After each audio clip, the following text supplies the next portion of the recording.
Quick IAS compose your dream. Hello दोस्तों, quick IAS में आपका स्वागत है। हमारे चैनल द्वारा लगातार एनसीईआरटी क्लास प्रोवाइड कराई जा रही है। ये चैप्टर नंबर 4 राजनीतिक दल, इसके बारे में हमें बताना है। ये एनसीईआरटी क्लास 10th की है, ठीक है। इसमें चौथा चैप्टर है राजनीतिक दल। हमारे देश की जो राजनीतिक पार्टियां हैं उनके काम क्या है, वो चुनाव कैसे लड़ती हैं, इनके बारे में डिटेल में यहाँ बताया गया है। इस वीडियो को अंत तक देखिएगा और हमारे चैनल को जरूर सब्सक्राइब कर लीजिएगा, क्योंकि हम सारी एनसीईआरटी क्लास आपको प्रोवाइड करा रहे हैं। आप प्लेलिस्ट में जाकर के वहां देख भी सकते हैं, ठीक है। हम लोग शुरू करते हैं जो है परिचय। तो परिचय में यहाँ पे जो दिया गया है कि लोकतंत्र की जो अपनी यात्रा होती है, इस यात्रा में हमने कई बार राजनीतिक दलों की चर्चा की है। क्लास 9th में हमने देखा था कि लोकतांत्रिक शासन व्यवस्था को बनाने, संविधान रचने, चुनावी राजनीति और सरकार गठन और संचालन में राजनीतिक दलों की भूमिका होती है। जो हमारे यहाँ सरकार बनती है वो राजनीतिक दल ही बनाते हैं। सबकी विचारधारा क्या होती है, अलग अलग होती है। इस जो है पाठ्य पुस्तक में हमने राजनीतिक दलों की सत्ता के बारे में, वाहक और लोकतांत्रिक राजनीति में सामाजिक समूहों की तरफ से मोल तोल करने वाले माध्यम के रूप में चर्चा की है। इस यात्रा को समाप्त करने से पहले आइए राजनीतिक दलों की प्रकृति और कामकाज के बारे में करीब से जानने की कोशिश करते हैं, ठीक है। तो इसमें राजनीतिक दलों के बारे में जो बताया गया है, इसी को लेकर के हम आगे बढ़ते हैं। लिखा हुआ है यहाँ कि राजनीतिक दलों की जरूरत क्यों होती है। तो राजनीतिक दलों की जरूरत क्यों होती है, तो लिखा है किसी भी लोकतांत्रिक व्यवस्था की संस्थाओं में राजनीतिक दल अलग से दिखाई देते हैं। अधिकतर आम नागरिकों के लिए लोकतंत्र का मतलब राजनीतिक दल ही है। याद रखना, हमारे देश में जितने भी लोग हैं किसी न किसी राजनीतिक दल से प्रभावित रहते हैं, और लोकतंत्र का सबसे आधार जो है, स्तंभ भी राजनीतिक दल ही है, ठीक है। अगर आप देश के दूरदराज के और ग्रामीण इलाकों में आए और कम पढ़े लिखे लोगों से बात करें तो संभव है कि आपको ऐसे लोग मिले जिन्हें संविधान के बारे में या सरकार के स्वरूप के बारे में कुछ भी मालूम ना हो, ठीक है। बहरहाल जो है राजनीतिक दलों के बारे में उन्हें जरूर कुछ ना कुछ मालूम होता है। तो जो आम इंसान होता है, जो पढ़ा लिखा नहीं होता है, उसे भी राजनीतिक दलों के बारे में भी जानकारी होती है कि कौन सा दल और कौन सा दल की विचारधारा और कौन सा व्यक्ति किस राजनीतिक दल से जुड़ा हुआ है। सब गांव वालों को भी और जो राजनीति से जो है दूर रहते हैं उनको भी इस बारे में पता होता है। लेकिन पार्टियों के बारे में हर कोई कुछ न कुछ जानता है। तो इसका अब मतलब यह नहीं है कि पार्टियां बहुत लोकप्रिय हैं। अधिकतर लोग अब आम तौर पर दलों के बारे में जो है खराब राय रखते हैं। अपनी लोकतांत्रिक व्यवस्था और राजनीतिक जीवन में हर बुराई के लिए वह दलों को ही जिम्मेदार मानते हैं। सामाजिक और राजनीतिक विभाजकों के लिए भी दलों को ही दोषी माना जाता है। तो हमारे देश में अगर सामाजिक बुराई कहीं होती है, राजनीतिक विभाजन होता है या कोई समस्या होती है, तो कहीं न कहीं हम लोग जो है भ्रष्टाचार होता है, तो नेता और राजनीतिक दलों को ही हम दोषी ठहराते हैं। आगे लिखा है, ऐसे में यह सवाल स्वाभाविक रूप से उठता है कि क्या हमें सचमुच राजनीतिक दलों की जरूरत है। करीब 100 साल पहले दुनिया के बस कुछ ही देशों में, और वह भी गिनती के राजनीतिक दल थे। आज गिनती के ही नहीं देश ऐसे हैं जहां राजनीतिक दल ही नहीं है। दुनिया भर के लोकतांत्रिक देशों में राजनीतिक दल इतने सर्वव्यापी क्यों हो गए हैं। तो कुछ देश में राजनीतिक दल नहीं है, कुछ में बहुत ज्यादा है और कुछ में कम है। आइए सबसे पहले जो है इस सवाल का जवाब दें कि राजनीतिक दल क्या है और वह क्या काम करते हैं, और उनकी जरूरत का चर्चा इसके बाद होगी, ठीक है। उनकी जरूरत क्यों पड़ती है। लिखा है राजनीतिक दल का अर्थ। तो लिखा है राजनीतिक दल के लोगों के एक ऐसे संगठित समूह के रूप में समझा जा सकता है जो चुनाव लड़ने और सरकार में जो है राजनीतिक सत्ता हासिल करने के उद्देश्य से काम करता है। समाज के सामूहिक हित को ध्यान में रखकर यह समूह कुछ नीतियां और कार्यक्रम तय करता है। सामूहिक हित एक विवादास्पद विचार है, इसे लेकर सबकी राय अलग अलग होती है। इसी आधार पर दल लोगों को यह समझने का प्रयास करते हैं कि उनकी नीतियां और औरों से बेहतर हैं। वह लोगों का समर्थन पाकर चुनाव जीतने के बाद उन नीतियों को लागू करने का प्रयास भी करते हैं। इस प्रकार जो है दल किसी समाज के बुनियादी राजनीतिक विभाजन को भी दर्शाते हैं। पार्टी समाज के किसी एक हिस्से से संबंधित होती है, इसलिए उसका नजरिया समाज के उस वर्ग समुदाय विशेष की तरफ झुका होता है। किसी दल की पहचान उसकी नीतियों और उसके सामाजिक आधार से तय होती है। राजनीतिक दल के 3 मुख्य हिस्से होते हैं, ठीक है। तो राजनीतिक दल जो होता है किसी न किसी जो है समाज से झुकाव रखता है, और चाहे वो किसी धर्म से झुकाव भी रखते हैं। तो राजनीतिक दल के 3 प्रमुख हिस्से क्या होते हैं? नेता। तो राजनीतिक दल में सबसे पहला होता है नेता, सक्रिय सदस्य और अनुयायी या समर्थक। ये 3 लोग जो है राजनीतिक पार्टियों के आधार माने जाते हैं, ठीक है। यहाँ हम लोग देख लेते हैं, पहले कुछ मैप यहाँ दिया गया है चित्र के माध्यम से। आप देख सकते हैं गांव में जो है चुनाव प्रचार के लिए लोग जो है क्या करते हैं, अपने चुनाव चिन्ह को जो है घरों के दीवारों पर लगा देते हैं, या फिर जो है आप देख सकते हैं ये पेंटिंग हो रही है, ये भी चुनाव चिन्ह का जो है एक क्या है, ये माध्यम होता है।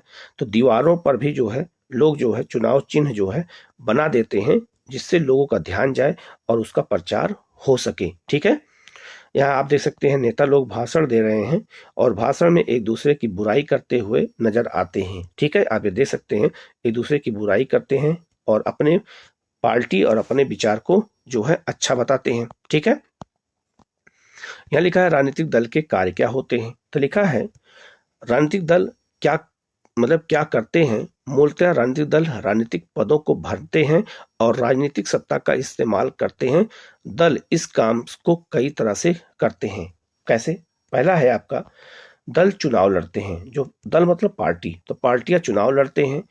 अधिकांश लोकतांत्रिक देशों में चुनाव राजनीतिक दलों द्वारा खड़े किए गए उम्मीदवारों के बीच लड़ा जाता है। राजनीतिक दल उम्मीदवारों का चुनाव कई तरीकों से करते हैं।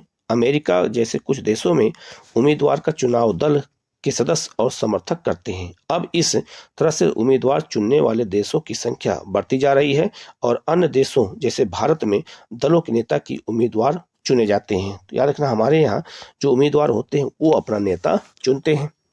दूसरा है दल या पार्टी अलग अलग नीतियों और कार्यक्रमों को मतदाताओं के सामने रखते हैं, ठीक है। तो अपनी नीतियों के बारे में, अपने जो है कार्यक्रमों के बारे में मतदाताओं को बताते हैं और मतदाता अपनी पसंद की नीतियां और कार्यक्रम चुनते हैं। देश के लिए कौन सी नीतियां ठीक हैं, इस बारे में हम में से सभी की राय अलग अलग हो सकती है, पर कोई भी सरकार इतने अलग अलग विचारों को एक साथ लेकर नहीं चल सकती है। लोकतंत्र में समान या मिलते जुलते विचारों को एक साथ लाना होता है ताकि सरकार की नीतियों को एक दिशा दी जा सके। पार्टियां यही काम करती हैं। पार्टियां तरह तरह के विचारों को कुछ बुनियादी राय तक समेट लाती हैं जिनका वो समर्थन करती हैं। सरकार प्रायः जो है शासक दल की राय के अनुरूप अपनी नीतियां तय करती हैं, ठीक है। अगला है आपका, जो पार्टियां होती हैं वो देश के कानून निर्माण में जो है निर्णायक भूमिका निभाती हैं। कानूनों पर औपचारिक बहस होती है और उन्हें जो है विधायिका में पास करवाया जा पड़ता है। विधायिका मतलब हो गया संसद या विधान मंडल। लेकिन विधायिका के अधिकतर सदस्य किसी न किसी दल के सदस्य होते हैं। इस कारण वह अपने दल के नेता के निर्देश पर फैसला लेते हैं। तो जो नेता का कहता है दल का, वही वो निर्णय लेते हैं। आगे है दल या पार्टी ही सरकार बनाते हैं और चलाते हैं। तो हमारे यहाँ सरकार कौन बनाता है? राजनीतिक पार्टियां बनाती हैं। हमने पिछले साल पढ़ा था कि नीतियों और बड़े फैसलों के मामले में निर्णय राजनेता ही लेते हैं और यह नेता विभिन्न दलों के होते हैं। पार्टियां नेता चुनती हैं, उनकी प्रशिक्षण करती हैं और फिर पार्टी के सिद्धांतों और कार्यक्रमों के अनुसार फैसले करने के लिए उन्हें मंत्री बनाती हैं। ऐसा होता भी है ताकि वह पार्टी की इच्छा के अनुसार सरकार चला सके। तो हमारे यहाँ जो है राजनीतिक पार्टियां ही सरकार बनाती हैं और उन्हीं के ही मंत्री भी होते हैं। अगला है चुनाव हारने वाले दल शासक दल के विरोधी पक्ष की भूमिका निभाते, जिसे हम विपक्ष कहते हैं। सरकार की गलत नीतियों और असफलताओं की आलोचना करने के साथ वह अपनी अलग राय भी रखते हैं। विपक्षी दल सरकार के खिलाफ आम जनता को भी गोलबंद करते हैं। सरकार के खिलाफ जो है ये लोग क्या काम करते हैं? जनता को जागरूक करने का प्रयास करते हैं। और लोकतंत्र के लिए विपक्ष का होना भी बहुत जरूरी होता है। जनमत निर्माण में दल महत्वपूर्ण भूमिका निभाते हैं। वह मुद्दों को उठाते और उन पर बहस करते हैं। विभिन्न दलों के लाखों कार्यकर्ताओं देश भर में बिखरे होते हैं। समाज के विभिन्न समाज के विभिन्न वर्गों में उनके मित्र संगठन या दबाव समूह भी काम करते हैं। दल कई दफे लोगों की समस्याओं को लेकर आंदोलन भी करते हैं। ऐसा भी होता है कि विपक्षी पार्टियां सरकार के खिलाफ कई कई मुद्दों पर आंदोलन भी करती हैं। अक्सर विभिन्न दलों द्वारा रखी जाने वाली राय के इर्द गिर्द ही समाज के लोगों की राय बनाई जाती है। तो जो जनता सोचती है, तो जो विपक्ष होता है वही चीज उठा करके वो सरकार के सामने प्रस्तुत करता है। अगला है, दल या पार्टी ही सरकारी जो है मशीनरी और सरकार द्वारा चलाए जाने वाले कल्याण कार्यक्रमों तक लोगों तक पहुंच बनाते हैं। तो जो कार्यक्रम बनाए जाते हैं वो भी दल ही बनाते हैं जब सरकार में होते हैं और जनता तक सेवाएं उपलब्ध कराते हैं।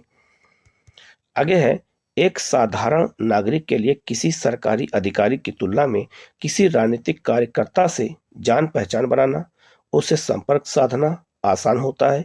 इसी कारण लोग दलों पर पूरा विश्वास न करते हुए भी उन्हें अपने करीब मानते हैं। दलों को भी हर हाल में लोगों की मांगों और जरूरतों पर ध्यान देना होता है, वरना अगले चुनाव में लोग उन्हें धूल चटा सकते हैं, मतलब उन्हें हरा देंगे। ठीक है, अब आते हैं राजनीतिक दल की जरूरत क्यों होती है। तो लिखा है, दलों के काम की इस सूची में उस सवाल का जवाब मिलता है जो खंड की शुरुआत में पूछा गया था।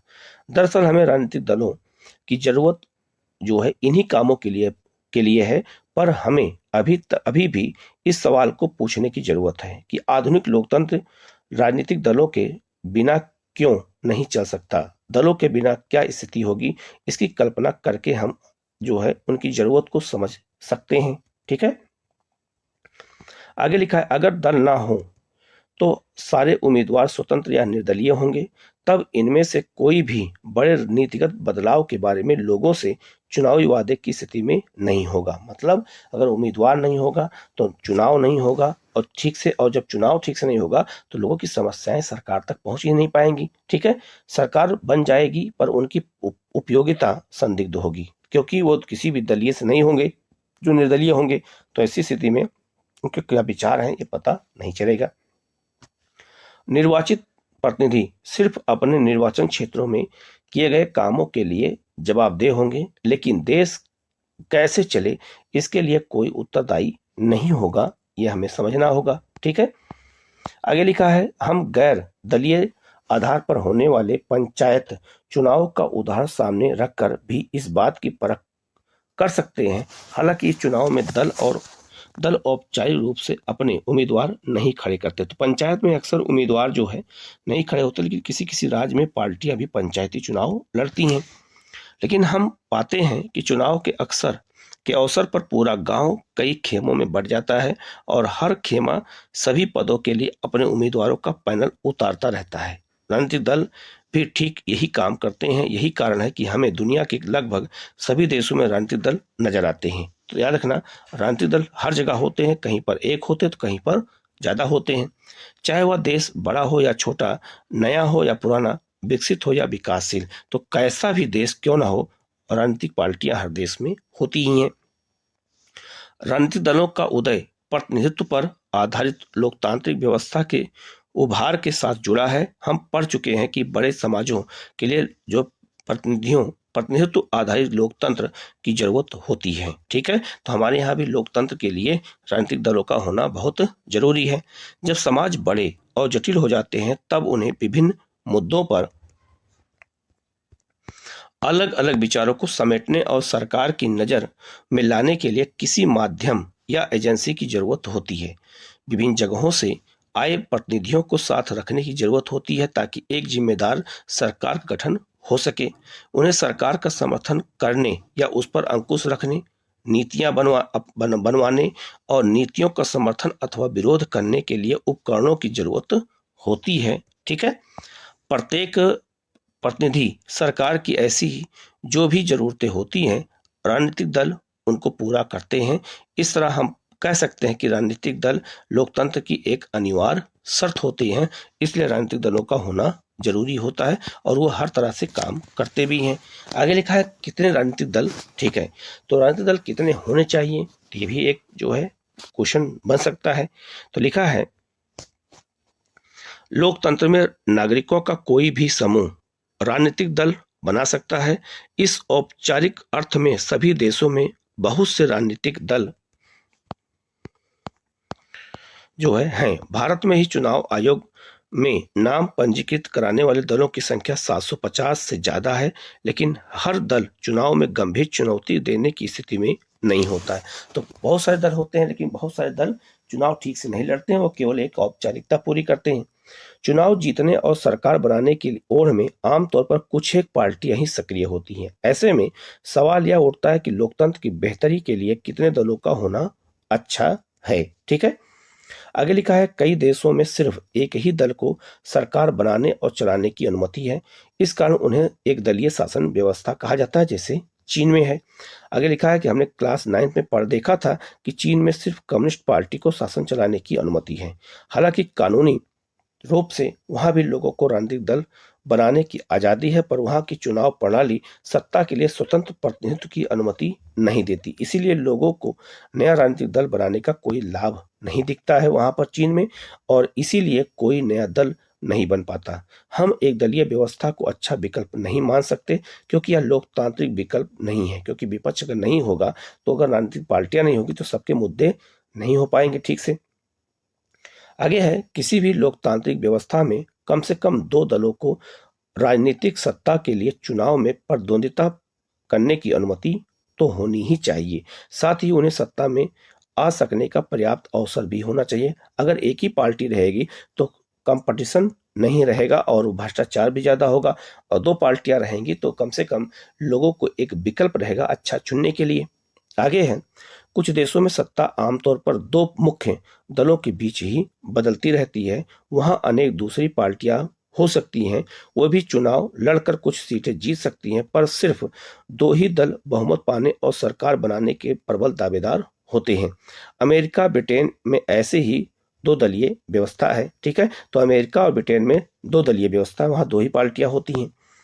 जब अनेक दल सत्ता के लिए ओढ़ में हों और दो दलों के से ज्यादा के लिए अपने दम पर या दूसरों से गठबंधन करके सत्ता में आने का ठीक ठाक अवसर हो, तो इसे बहुदलीय व्यवस्था कहते हैं। भारत में भी ऐसी ही बहुदलीय व्यवस्था है। इस व्यवस्था में कई दल गठबंधन बनाकर भी सरकार बना सकते हैं। जब किसी बहुदलीय व्यवस्था में अनेक पार्टियां चुनाव लड़ने और सत्ता में आने के लिए आपस में हाथ मिला लेती हैं, तो इसे गठबंधन या मोर्चा कहा जाता है। तो याद रखना कि गठबंधन सरकारें बन जाती हैं और कई पार्टियां मिलकर सरकार बनाती हैं। जैसे 2004 में संसदीय चुनाव में भारत में ऐसे 3 मुख्य गठबंधन बने थे। एक बना था राष्ट्रीय जनतांत्रिक गठबंधन, ये भाजपा बनाती है, जिसे एनडीए कहते हैं। एक था संयुक्त प्रगतिशील गठबंधन, जो है ये आपका कांग्रेस ने बनाया था। एक था आपका वाम मोर्चा, ठीक है, ये वामपंथियों ने बनाया था। ठीक है, अक्सर बहुदलीय व्यवस्था बहुत घालमेल वाली हो लगती है और देश को राजनीतिक अस्थिरता की तरफ ले जाती है, पर इसके साथ ही इस प्रणाली में विभिन्न हितों और विचारों को राजनीतिक प्रतिनिधित्व मिल भी जाता है, क्योंकि वहां अलग अलग पार्टियां रहती हैं, अलग अलग विचारधारा रहती है और सब मिलकर काम करते भी हैं। ठीक है, आगे लिखा है, तो इनमें से कौन सी प्रणाली बेहतर है? अक्सर पूछे जाने वाले इस सवाल का मतलब संभवतया सबसे अच्छा जवाब यही होगा कि हर कोई बहुत अच्छा सवाल नहीं है। दलीय व्यवस्था का चुनाव करना किसी मुल्क के हाथ में नहीं है।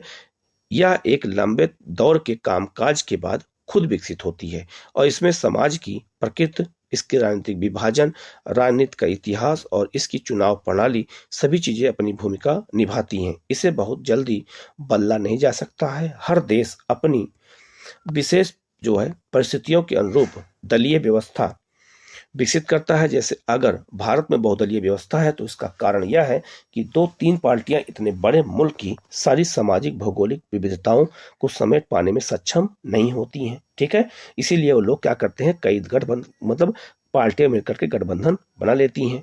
हर मुल्क और हर स्थिति में कोई एक ही आदर्श प्रणाली चले या संभव नहीं है। ये भी एक बहुत बड़ी विशेषता और समस्या दोनों देखी जाती है। ठीक है, आगे बढ़ते हैं हम लोग।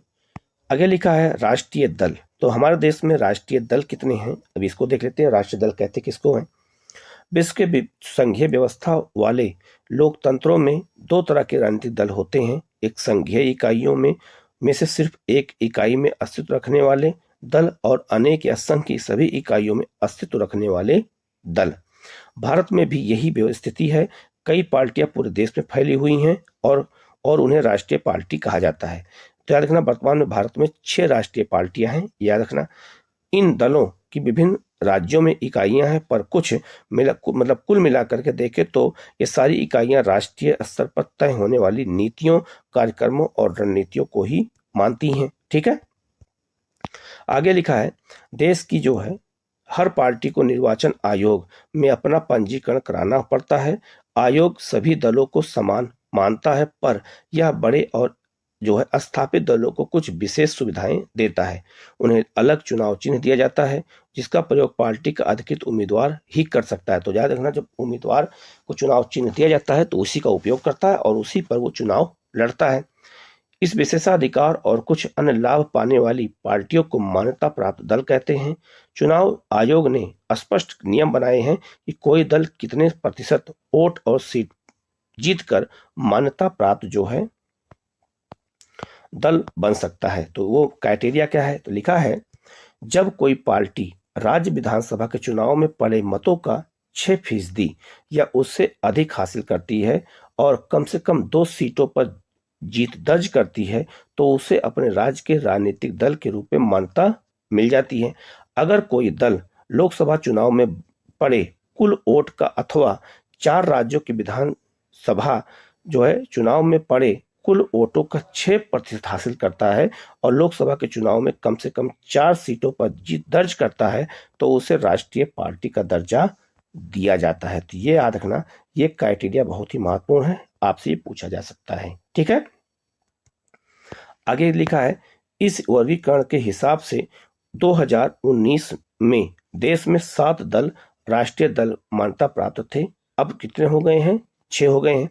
आइए प्रत्येक के बारे में कुछ महत्वपूर्ण जो है जानकारी इकट्ठा करते हैं। पहला है आपका ऑल इंडिया तृणमूल कांग्रेस। अब याद रखना, इसे राष्ट्रीय पार्टी का दर्जा दिया गया था, लेकिन अब वापस ले लिया गया है, तो यह राष्ट्रीय पार्टी अब वर्तमान में नहीं है। ठीक है, लेकिन इसके बारे में क्या है, ये जो ममता बनर्जी हैं, पश्चिम बंगाल में मुख्यमंत्री हैं, ये उन्हीं की पार्टी है, जो है टीएमसी कहते हैं, ऑल इंडिया तृणमूल कांग्रेस कहते हैं इसको। ठीक है, इस तृणमूल का मतलब होता है ग्रामीण, मतलब जो है ग्रास वुड की पार्टी कहते हैं। ठीक है, लिखा है, यह 1 जनवरी 1998 को ममता बनर्जी के नेतृत्व में बनी थी। इसे 2016 में राष्ट्रीय दल के रूप में मान्यता मिली और याद रखना 2022 में वापस ले लिया गया। ठीक है, 22 में नहीं, 23 में। पुष्प और तृण पार्टी का प्रतीक है। अब देख सकते हैं, धर्मनिरपेक्षता और संघवाद के प्रति प्रतिबद्ध है। 2011 से पश्चिम बंगाल में सत्ता में है। अरुणाचल प्रदेश, मणिपुर, त्रिपुरा में भी इसकी उपस्थिति है। 2019 में हुए आम चुनाव में इसे 4.07% वोट मिले और 22 सीटों पर चुनाव जीत हासिल हुई, जिसमें लोकसभा में 1/4 सबसे बड़ी पार्टी के रूप में ये स्थापित हो गई। दूसरा है बहुजन समाज पार्टी। इसकी स्थापना स्वर्गीय काशीराम के नेतृत्व में 1984 में हुई थी। बहुजन समाज इसमें दलित, आदिवासी, पिछड़ी जातियां, धार्मिक अल्पसंख्यक शामिल थे के लिए राजनीतिक सत्ता पाने का प्रयास और उनका प्रतिनिधित्व करने का दावा है। पार्टी साहू महाराज, महात्मा फूले, पेरियार, रामास्वामी अयंगर, बाबा साहब अम्बेडकर के विचारों और शिक्षाओं को से प्रेरणा लेती है। दलितों और कमजोर वर्ग के लोगों के कल्याण और उनके हितों की रक्षा के मुद्दों पर सबसे ज्यादा सक्रिय इस पार्टी का मुख्य आधार उत्तर प्रदेश में है, पर मध्य प्रदेश, छत्तीसगढ़, उत्तराखंड, दिल्ली, पंजाब में भी यह पार्टी पर्याप्त ताकतवर है। अलग अलग पार्टियों से अलग अलग अवसरों पर समर्थन लेकर इसने उत्तर प्रदेश में 4 बार सरकार बनाई। इस दल को 2019 में लोकसभा चुनाव में करीब जो है 3.63% वोट मिले और 10 सीटें इसने जीती थी लोकसभा में 2019 के चुनाव में। ठीक है, हम लोग आगे बढ़ते हैं। लिखा है भारतीय जनता पार्टी, बीजेपी के बारे में क्या है। पुराने भारतीय जनसंघ को, जिसे श्यामा प्रसाद मुखर्जी ने 1951 में संगठित किया था, पुनर्जीवित करके 1980 में यह पार्टी बनी। भारत की प्राचीन संस्कृति और मूल्य, दीनदयाल उपाध्याय के विचार, समग्र मानवतावाद और अंत्योदय से प्रेरणा लेकर मजबूत और आधुनिक भारत बनाने का लक्ष्य इस पार्टी का मोटो है। इसके अलावा जो है अगर देखा जाए तो ये जो है भारतीय राष्ट्रवाद और राजनीति की इसकी जो है अवधारणा में सांस्कृतिक राष्ट्रवाद या हिंदुत्व एक प्रमुख तत्व है। पार्टी जम्मू कश्मीर को क्षेत्रीय और राजनीतिक स्तर पर विशेष दर्जा देने के खिलाफ है।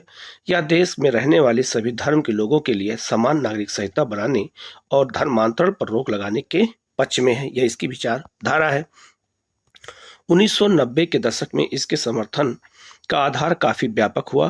पहले देश के उत्तरी और पश्चिमी तथा शहरी इलाकों तक ही सीमित रहने वाली इस पार्टी ने इस दशक में दक्षिण पूर्व और जो है पूर्वोत्तर और देश के ग्रामीण क्षेत्रों में अपना आधार बढ़ा लिया है। ठीक है।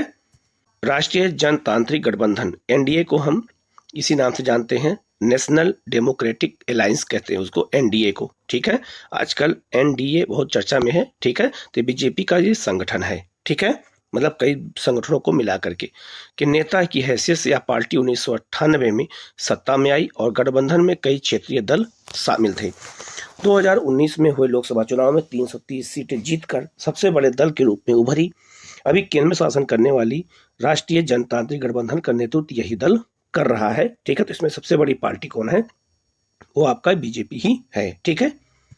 आगे नेक्स्ट पार्टी है communist party of India, CPI. 1925 में गठित की गई थी। मार्क्सवाद और लेनिनवाद, धर्मनिरपेक्षता और लोकतंत्र में आस्था यह पार्टी रखती है। मार्क्सवाद और लेनिनवाद में ये विश्वास करती है। अलगाववादी और सांप्रदायिक ताकतों की विरोधी है ये।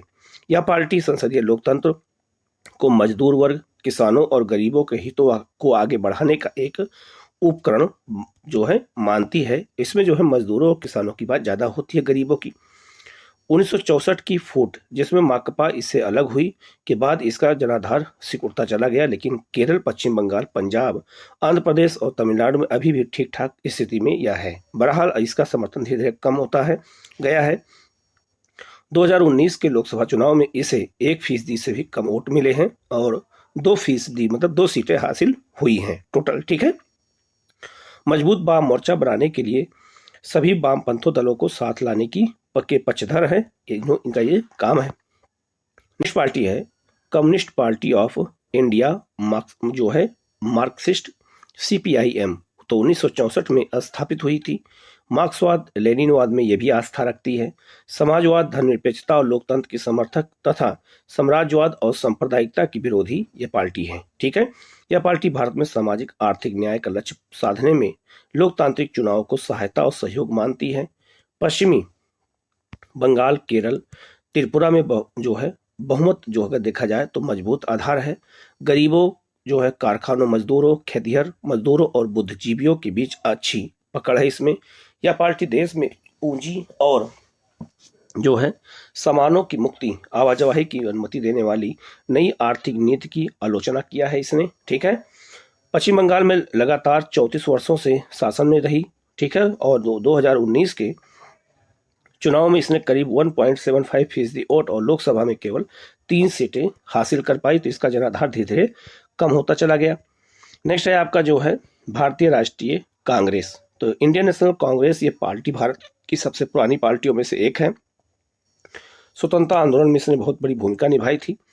इसे आमतौर पर कांग्रेस पार्टी कहा जाता है और यह दुनिया के सबसे पुराने दलों में से एक है। 1885 में गठित इस दल में कई बार विभाजन हुए। आजादी के बाद जो है राष्ट्रीय और क्षेत्रीय स्तर पर अनेक दशकों तक इसने बहुत प्रमुख भूमिका निभाई। जवाहरलाल नेहरू की अगुवाई में इस दल ने भारत को एक आधुनिक धर्मनिरपेक्ष लोकतांत्रिक गणराज्य बनाने का प्रयास किया। ठीक है।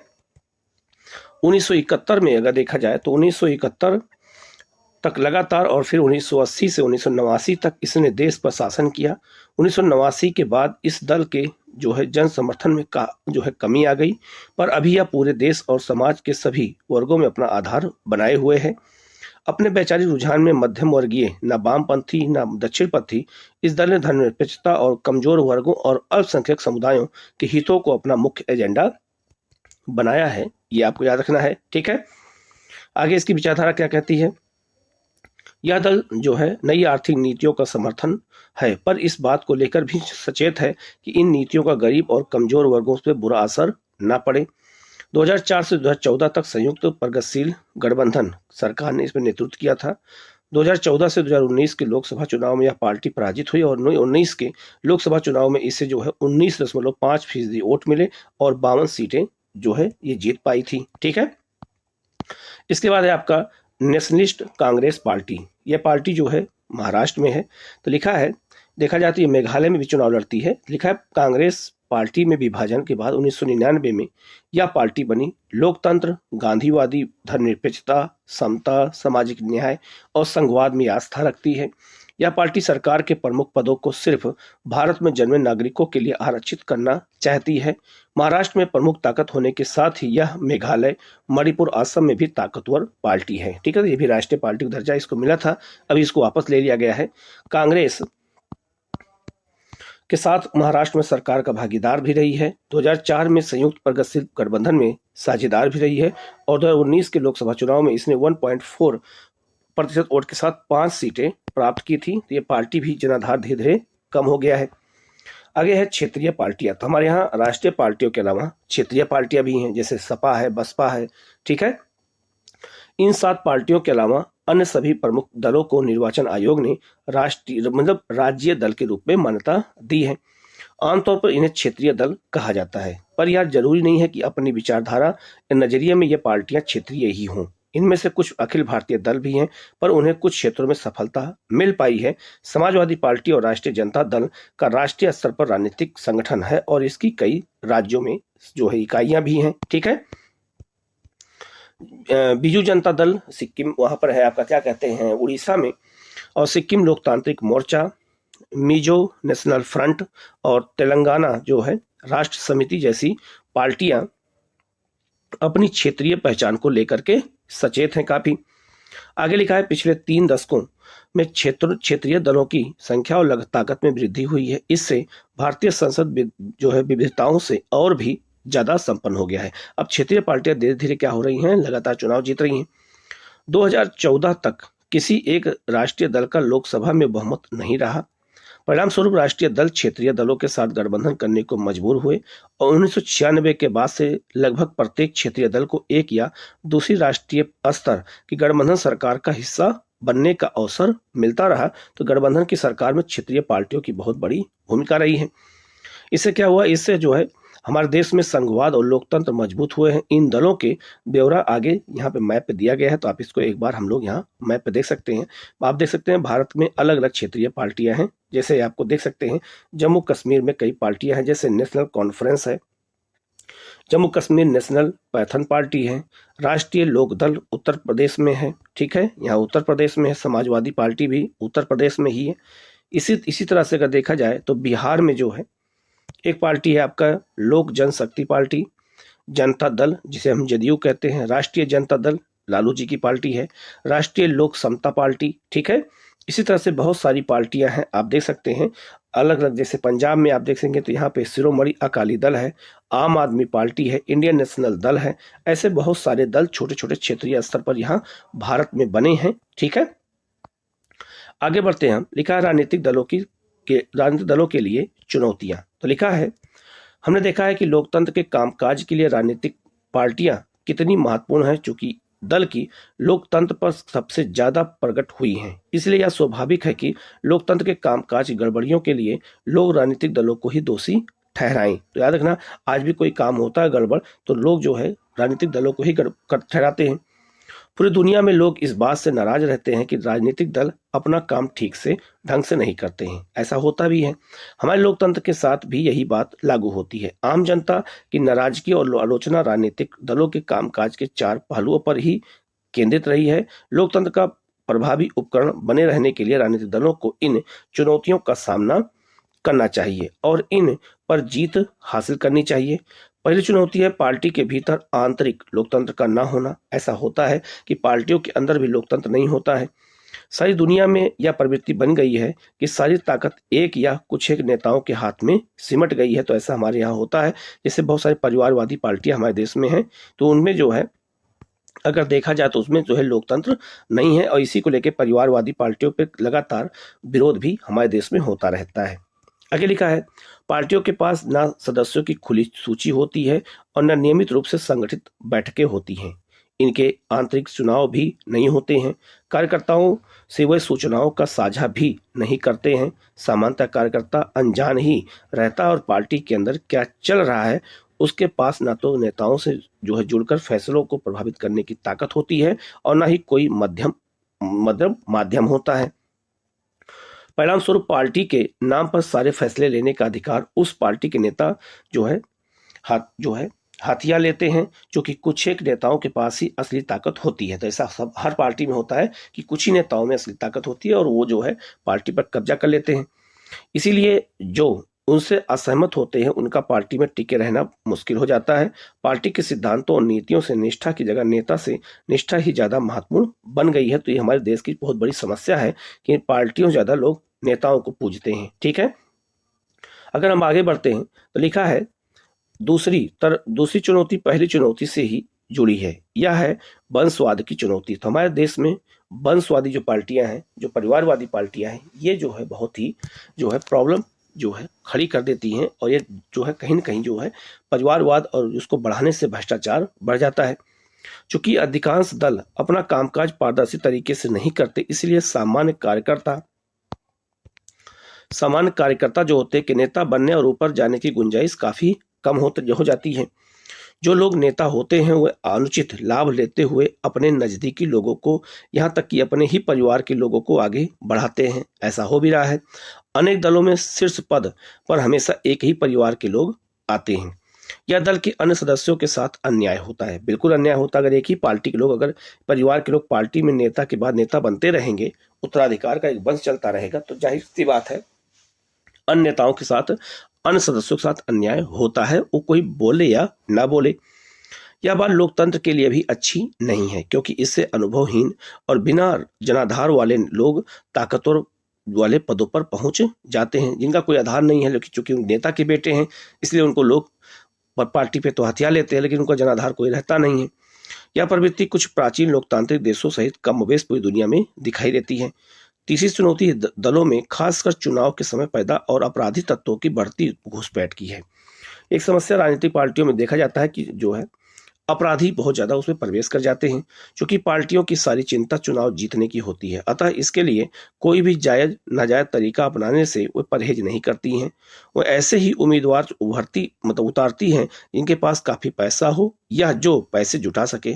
किसी पार्टी को ज्यादा धन देने वाली कंपनियां और अमीर लोग उस पार्टी की नीतियों और फैसलों को भी प्रभावित कर देते हैं। बिल्कुल करते हैं। कई बार पार्टियां चुनाव जीत सकने वाली अपराधियों को समर्थन करती हैं या यह उनकी मदद लेती है। मतलब राजनीति का अपराधीकरण हो जाता है या फिर अपराधियों का राजनीतिकरण हो जाता है। दुनिया भर में लोकतंत्र के समर्थक लोकतांत्रिक राजनीति में अमीर लोग और बड़ी कंपनियों की बढ़ती भूमिका को लेकर चिंतित हैं, तो प्राइवेट कंपनियां भी जो है इसमें हस्तक्षेप करती हैं। चौथी चुनौती का है, पार्टियों के बीच विकल्पहीनता की स्थिति होती है। सार्थक विकल्प का मतलब होता है कि विभिन्न पार्टियों की नीतियों और कार्यक्रमों में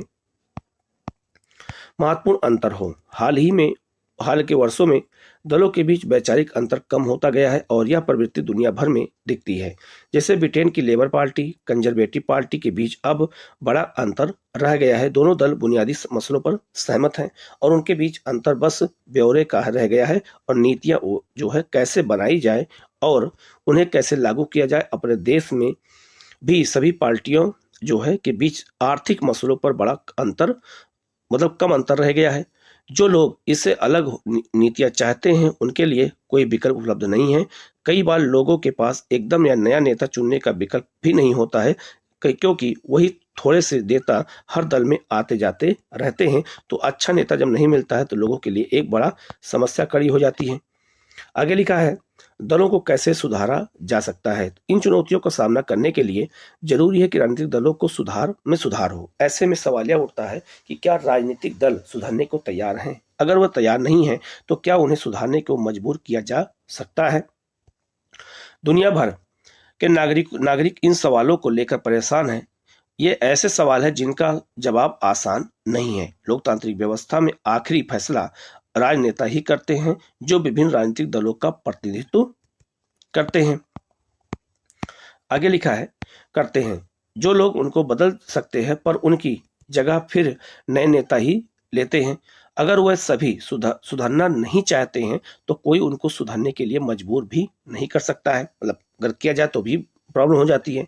आइए देश में राजनीतिक दलों और उनके नेताओं को सुधारने के लिए हाल में जो प्रयास किए गए हैं या जो सुझाव दिए गए हैं उन पर हम थोड़ा गौर करते हैं कि राजनीतिक पार्टियों को कैसे सुधारा जा सकता है। पहला है, विधायकों और सांसदों को दल बदल करने से रोकने के लिए संविधान में संशोधन किया गया। तो 52वां संविधान संशोधन किया गया था 1985 में, और यह कहा गया दल बदल कानून को बनाया गया और एक नई अनुसूची जोड़ दी गई हमारे संविधान में, 10वीं अनुसूची। आगे है, निर्वाचित प्रतिनिधियों के मंत्री पद या पैसे के लोभ में दल बदल में आई तेजी से को देखते हुए ऐसा किया गया। नए कानून के अनुसार अपना दल बदलने वाले सांसद या विधायक को अपनी सीट भी गंवानी होगी। अगर कोई एक सांसद या विधायक अपनी पार्टी छोड़ के दूसरी पार्टी में जाता है तो वो सदस्य संसद का नहीं रह जाएगा या विधानसभा का। इस नए कानून से दल बदल में कमी आई है, पर इससे पार्टी में विरोध का कोई स्वर उठता है तो भी मुश्किल हो गया है। पार्टी नेतृत्व जो कोई फैसला करता है, सांसद और विधायक को उसे मानना ही होता है। तो जो नेता कह देते हैं बड़े, उनको मानना पड़ता। तो कभी कभी विधायक अच्छी बात भी कहते हैं तो उनको नहीं माना जाता है। उच्चतम न्यायालय ने पैसे और अपराधियों का प्रभाव कम करने के लिए एक आदेश जारी किया। इस आदेश के द्वारा चुनाव लड़ने वाले हर उम्मीदवार को अपनी संपत्ति का अपने खिलाफ चल रहे आपराधिक मामलों का ब्यौरा एक शपथ पत्र के माध्यम से देना अनिवार्य कर दिया गया। अब क्या है, अब कोई प्रत्याशी जब चुनाव लड़ता है तो उसे संपत्ति का ब्यौरा देना पड़ता है, और अगर उसके ऊपर कोई आपराधिक मामले हैं तो उसका ब्यौरा भी उसे देना पड़ता है। इस नई व्यवस्था से लोगों को अपने उम्मीदवारों के बारे में बहुत सी पक्की सूचनाएं उपलब्ध होने लगी हैं, पर उम्मीदवार द्वारा दी जा गई सूचनाएं सही है या नहीं, या जांच करने का कोई व्यवस्था नहीं है। अभी तक हम यह बात भरोसे से नहीं कह सकते हैं कि इस व्यवस्था के बन जाने के बाद से राजनीति पर अमीरों और अपराधियों का प्रभाव घटा है या बढ़ा है। अभी इस पर थोड़ा सा स्पष्टीकरण कम है। चुनाव आयोग ने एक आदेश के जरिए सभी दलों के लिए संगठित चुनाव कराया और आयकर का रिटर्न भरना अनिवार्य जरूरी कर दिया। दलों ने ऐसा करना शुरू भी कर दिया, पर कई बार ऐसा भी खाना पूर्ति करने के लिए किया जाता है। यह बात अभी भी नहीं कही जा सकती है कि इससे राजनीतिक दलों या अंदरूनी लोकतंत्र मजबूत हुआ है। इसका मतलब है कि इनके जो है कई प्रॉब्लम करते हैं और ये लोग जो है सही ब्यौरा नहीं देते हैं। आगे है, इनके अलावा राजनीतिक दलों में सुधार के लिए अक्सर कई कदम जो सुझाए जाते हैं। क्या है, राजनीतिक दलों के आंतरिक कामकाज को व्यवस्थित करने के लिए कानून बनाया जाना चाहिए। सभी दल अपने सदस्यों की सूची रखें, अपने संविधान का पालन करें। पार्टी में विवाद की स्थिति में एक स्वतंत्र प्राधिकारी को जो है पंच बनाएं और सबसे बड़े पदों के लिए खुला चुनाव कराएं, जिससे पार्टी के अंदर भी लोकतंत्र होना चाहिए कि जो है एक छोटा छोटा कार्यकर्ता भी बड़े पद पर जा सके। यह व्यवस्था अनिवार्य की जानी चाहिए। अगला है, राजनीतिक दल महिलाओं को एक खास न्यूनतम अनुपात में करीब 1/3 जरूर टिकट दें। इसी प्रकार दल के प्रमुख पदों पर भी औरतों के लिए आरक्षण होना चाहिए। मतलब पार्टी के अंदर भी आरक्षण होना चाहिए महिलाओं के लिए, कि वहां महिलाएं पदाधिकारी वहां रह सके। आगे है, चुनाव का खर्च सरकार उठाए। सरकार को चुनाव लड़ने के लिए धन से यह मदद पेट्रोल, कागज, फोन वगैरह के रूप में भी हो सकती है, या फिर पहले चुनाव में मिले मतों के अनुपात में नगद पैसा दिया जा सकता है। ये भी किया जा सकता है। आगे लिखा है, राजनीतिक दलों ने अभी तक इन सुझावों को नहीं माना है। अगर उन्हें मान लिया जाए तो संभव है कि इससे कुछ सुधार हो सकता है, लेकिन हर राजनीतिक समस्या के लिए महज कानूनी समाधान की बात करते हुए हमें सावधान रहना चाहिए। दलों को जरूरत से ज्यादा नियमों से जकड़ना नुकसानदेह भी हो सकता है, ऐसा भी साइड इफेक्ट पड़ सकता है। इससे सभी दल कानून को दरकिनार करने का तरीका ढूंढने लगेंगे। इसके अलावा राजनीतिक दल खुद भी ऐसा कानून पास करने पर सहमत नहीं होंगे जिसे वे पसंद नहीं करते हैं। दो या जो है और तरीके हैं जिनसे राजनीतिक दलों को सुधारा जा सकता है। पहला तरीका है, राजनीतिक दलों पर लोगों द्वारा दबाव बनाने का यह काम जो है चिट्ठियां लिखने, प्रचार करने, ठीक है, इसके अलावा आंदोलन के जरिए किया जा सकता है। आम नागरिक, दबाव समूह, आंदोलन और मीडिया के माध्यम से यह काम किया जा सकता है। अगर दलों को लगे कि सुधार ना करने से उनका जनाधार गिरने लगा है या उनकी छवि खराब होगी तो इसे लेकर वे गंभीर होने लगेंगे। सुधार का दूसरा तरीका है सुधार की इच्छा रखने वालों का खुद राजनीतिक दलों में शामिल होना। लोकतंत्र की गुणवत्ता लोकतंत्र में लोगों की भागीदारी तय होती है। अगर देखा जाए तो आम नागरिक खुद राजनीति में हिस्सा न ले और बाहर से ही बातें करते रहे तो सुधार मुश्किल है। खराब राजनीति का समाधान है ज्यादा से ज्यादा राजनीति और बेहतर राजनीति। हम इस बात की चर्चा फिर से आखिरी अध्याय में कर लेंगे, मतलब इसके बाद जो आखिरी अध्याय होगा उसमें हम इसके बारे में दोबारा ये बातें करेंगे, ठीक है। तो इस चैप्टर में जितनी महत्वपूर्ण बातें थी मैंने बता दिया है, इसको अच्छे से देखिएगा। कहीं कोई डाउट हो तो इसको कमेंट करके जरूर पूछिएगा, तो उसका जवाब आपको दिया जाएगा। यहाँ पे कुछ क्वेश्चन जैसे अगर देखा जाए तो सारे क्वेश्चन को भी आप लोग हल कर लीजिएगा, ठीक है। जैसे कोई एक क्वेश्चन आप यह देख सकते हैं, मैं लिखा है इनमें से कौन बहुजन समाज पार्टी के संस्थापक थे? तो काशीराम जी थे।